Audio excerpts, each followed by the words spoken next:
See, Hindi is one of the national languages. So we should all be proud of various languages of our country. So he is fine with English. He is Siddaramaiah is completely. I really,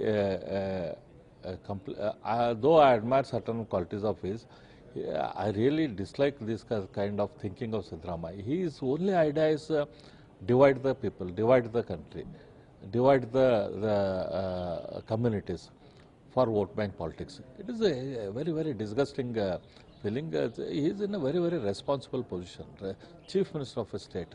And our state has all kind of people. All kind of people from all our state, they come and work in our state. These kind of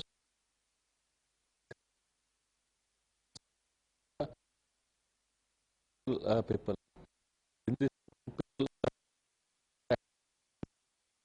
this targeted, simply image of Mr. Siddaramaiah, who is, he should stop doing such kind of things.